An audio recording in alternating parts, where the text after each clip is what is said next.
I'm just sitting out here waiting for the horses to finish eating their breakfast. So I thought maybe we should do a garden tour.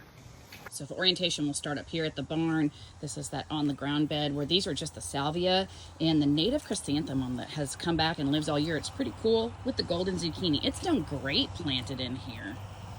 And thanks to my friend Holly at Leaves the 99, we've used this stuff called Vet Wrap this year. You can kind of see it wrapped around the base to prevent squash vine borers. And it has worked fabulously in our garden this year. Thanks, Holly.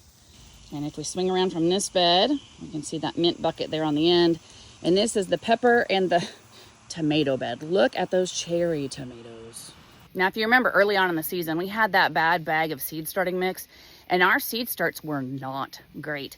This right here is a testament to Soil Cubed. I just can't preach it enough. It grows the things. Even if they start out kind of sick, boy, it sure did make them healthy. And we didn't end up with a lot of cherry tomato varieties this year. This is a Sunset Torch, which is a hybrid. We really like that. This is an indigo cherry, indigo sun cherry. We really like this. I think this was a trial seed or like a grab bag seed from M.I. Gardener. I will do that one again. And this is Lucky Tiger. This has been a great producer. Super tasty cherry tomato. It might be my new favorite. In this pepper bed are Brazilian starfish. Aren't they so cute? Greg likes to use these in his sauces. They'll turn red. And next to that is called a sweet bonnet. These are Scotch bonnets, but they're supposed to be without the heat. And so I'm anxious to try those. And then, of course, over here, our family's favorite, the shishitos. Hanging out at the end of this bed is a pineapple ground cherry. These things self-seeded a lot this year, and I just kind of let them go. I wanted to see where I liked them growing the best. I think I like them growing the best here because literally they just drop down on the bench and I eat them. Our water feature is pretty. The dahlias have just about done all they're gonna do, but that lantana is going strong as always. This lantana comes back year after year for us, even if we have hard freezes. It's called Mrs. Huff's variety. And here's our two smaller 8-foot beds, which have Greg's peppers in them. We've got some heatless habs in here, and they're starting to turn red. They are great. If you like a sweet pepper with no heat, thin-walled, this pepper is for you. Massive producer, super tasty in salads and all sorts of things. Our jalapeno plant, which I just harvested, so no jalapenos. And this one is new this year called Santa Fe. If you've ever tried that one, let me know.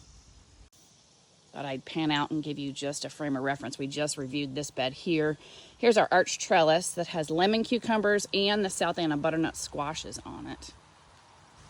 This South Anna butternut squash is one of my favorites. It's a cross between a butternut squash and a Seminole pumpkin. So it does really well in this heat. It's really pretty disease resistant and fairly pest resistant. And there's all the cluster of lemon cucumbers that just never quit.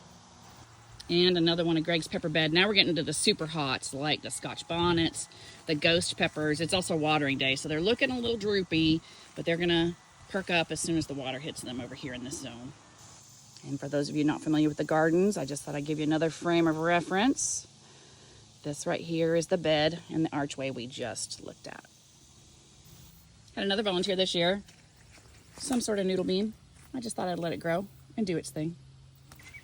I've said it before in this season, I'll say it again. It's kind of more of a chaos gardening vibe over here. If the volunteers wanted to volunteer, I just let them and let them grow. These pollinator beds that I did last year did really well. They have come back. I just gave them a major haircut, so you're not seeing a lot of blooms. But I didn't have to replant anything in these pollinator beds this year.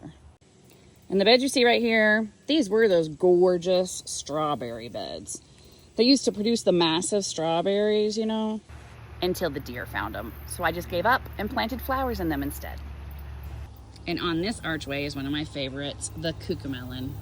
It does a beautiful job growing in the heat, and it's just a really favorite garden treat of everybody, even our little nieces and nephews. Pollinators have been crazy this year. They're so pretty. I'm trying to find a cucamelon to show you.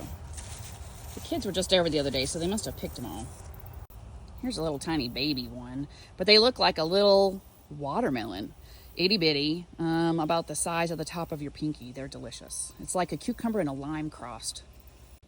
These herb beds always do great as long as I keep them watered enough. These beds that are up off the ground, I don't recommend as much.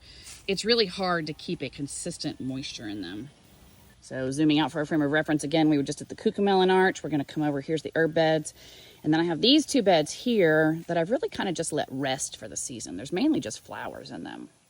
They volunteered, and so I let them. And we intentionally downsized our garden this year. And here's a pasture orientation. Those were the beds we were just at. These are what we call our Dr. Seuss beds. They're long with an archway. Didn't use them at all this year. Just weeds have grown. We are your average everyday gardener. This bed we left empty as well intentionally, so I just threw some marigold in there and some other flowers. I think it's going to be beautiful, and I did it with this next bed as well. There's nothing growing on this archway this year. I know you're probably thinking, that's a lot of wasted space for food, Christina, but sometimes, oftentimes, balance is just more important, and we needed the balance this year. Tried to do the same thing with this bed with the flowers, and it kind of worked, kind of didn't. The weeds, we got a good weed seed bank in here. The alyssum took over nice. We had just a couple sunflowers and then, well, you know, some weeds. And from that bed we were just in to that bed, same thing. Tried to do the flowers. There's some weeds and flowers and this Malabar spinach. Guys, it's beautiful, but if you ever plant Malabar spinach, you will have it forever, whether you want it or not. You can eat it, and a lot of people do, but it has that mucilage like the okra does, so I don't necessarily prefer it, but it is super nutrient dense. This toothache plant down here volunteered, so I will take it. And then we have our nice wall of green tomatoes, and they're slowly turning. It's just been so crazy hot here. And once again, you remember that video I did in the very beginning where those tomato plants were just horrible? And I up-potted them, not thinking they were going to live at all, but I just went ahead and up-potted them in soil cube to see if I could save them. Those are those tomatoes. And this is the other side of that tomato bed. And if we swing around, another side of a tomato bed.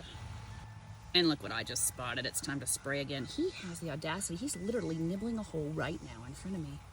Huh, I don't think so, friend. That was one of the only hybrids that I liked too. A purple boy. Oh well. This is the other side of that tomato bed. This year, I just decided to put marigolds along the wall. Next year, if I do it again, I need to put a fence up there to support them because they have gotten so big, they have folded over. And then here's a wall of tomatoes. It's kind of struggling a little bit. I've lost probably 3 or 4 along the way. And then this is the front of that tomato wall bed. These dahlias, I think these are the cactus dahlias from Baker Creek, have been absolutely gorgeous this year. Now they're a little drippy right now because they need water. Their zone is on right now as we speak. But they were easy to start from seed and they have really just taken off in this garden. They're beautiful. This is typically where I grow my South Anna butternut squash. Kind of sad I didn't do it this year. I don't know why I chose not to do it, but I did. So instead, I have succession planted some cucumbers here. Can we just appreciate how pretty this bed that used to be strawberries turned out with all of these flowers?